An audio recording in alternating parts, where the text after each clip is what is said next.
Still want to take me to prison just because I won't trade humanity for patriotism. It's like MK Ultra controlling your brain, suggestive thinking. All right, y'all, welcome back to Antiwar Radio. It's 95.9 FM in Austin, Texas.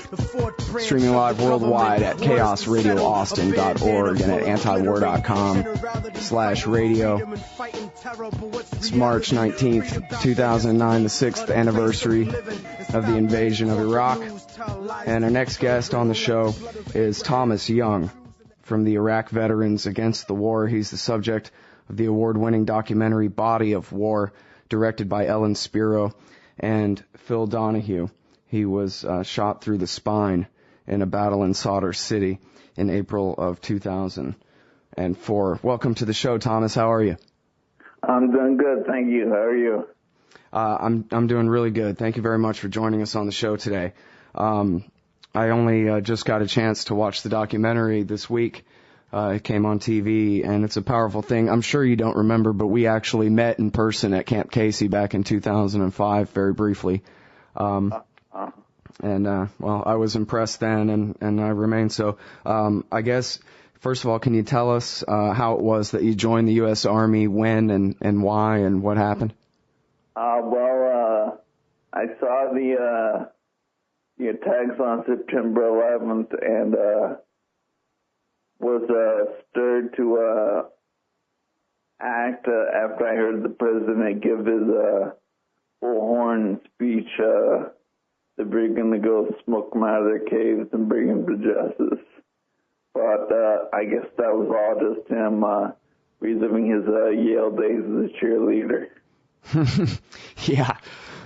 Pretty familiar with that megaphone. So, but you believed him. You thought you would go and fight the Al-Qaeda network that had launched the attack, huh? Yeah, I think I'm guilty of watching too many episodes of Law and Order where I see that you follow the evidence and go actually catch the right people. And we were lied to, and on the way to Afghanistan, we took a sharp left and headed to Iraq instead. Well, so did you know that everybody was basically being fooled before you even went to Iraq? Did you understand that you'd been kind of hoodwinked? Not for a while. I mean, I was in the military, and you're supposed to believe what the commander-in-chief says, but as the news organizations later found his reasons for going to be false, I became very disillusioned and despondent and wasn't quite the same. I was more insubordinate as a soldier once I found out we weren't going to Afghanistan. And at what time, what month or year did you show up finally in Iraq? March of 2004. Oh, so really just a couple of weeks, a few weeks before you were injured.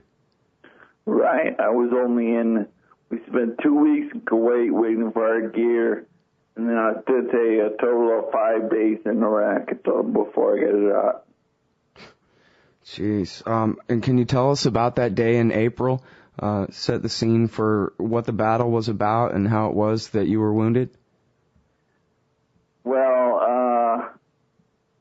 I had heard was that there was a Humvee pinned down by some Iraqi army soldiers or citizens or whatever they were. So we went to provide security to get them out. And so it was a rescue mission, basically. We were to provide security for the medics to rescue the guys. They got the guys rescued. I thought that was the end of the mission, but apparently sometime during that day, we had shut down their newspapers. And so they were protesting peacefully. The problem was, Iraqi law states that every family can have one AK-47 per household. and they were bringing these to the protest. And so the occupying force thought that this was going to be a violent protest. So we decided to all go towards that. And it was during that ride that there were rooftop gunmen just shooting at anything that looked American. And if I remember the story right, you were packed like a sardine in the back of a truck, and this was the same day that Cindy Sheehan's son Casey was shot. Was he in the same truck with you? Oh, no, he was we were in the same unit, but he was in a different company. Mm-hmm. But he was basically in the same situation as you, right? Kind of packed in the back of a open-air flatbed truck? I don't really know the specifics of Casey's story, but I know for myself, the vehicle we were in had a maximum load of 18 soldiers with gear, but there were about 25 of us crammed in there. I couldn't move at all, hardly. So, you guys were all packed in the back of the truck, and then after you had gone on the mission to help the medics extract the guys, that part of the mission was successful, right? Yes. But then, so you guys just turned around to leave and got shot at on the way out of there, or how did it happen? We got directions to follow on to this other protest. So while we were heading there, that was when I got shot.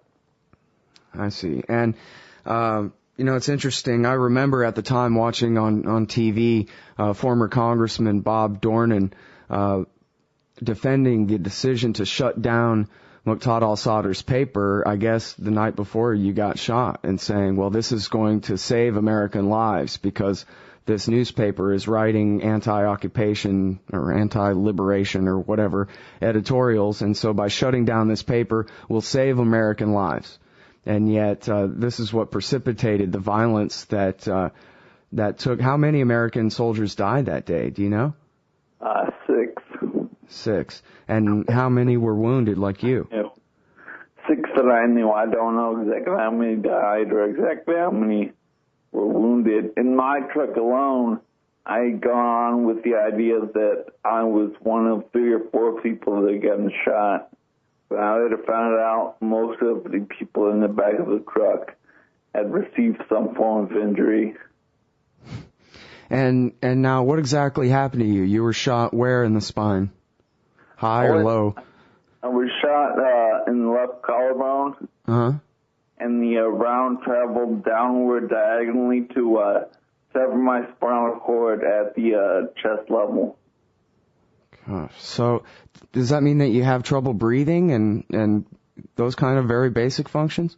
Heart rate and that kind of stuff? I don't really have a lot of trouble breathing, but I have no control over bowel and bladder functions. I can still move my hands and arms. But other than that, there's no sensation and no real movement below my nipples. Oh, thank God you can still use your arms, I guess. Yeah. Wow, so then how long after you got home did you join up with the anti-war movement? As I said, I met you back in 2005, so that was a little more than a year after this had happened. Yeah. I can't pinpoint an exact date, but it's probably early 05, maybe late 04. I was extremely depressed and just sulking in my bedroom for the most part.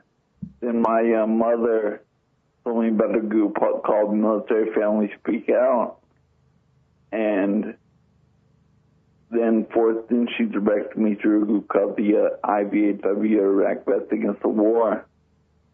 And I decided this is where I needed to exercise my demons, so to speak. And you've been doing that since then. You've been publicly speaking, and of course you're the subject of this excellent documentary, Body of War, which I don't know why I didn't see it 2 years ago. I kind of feel bad about it.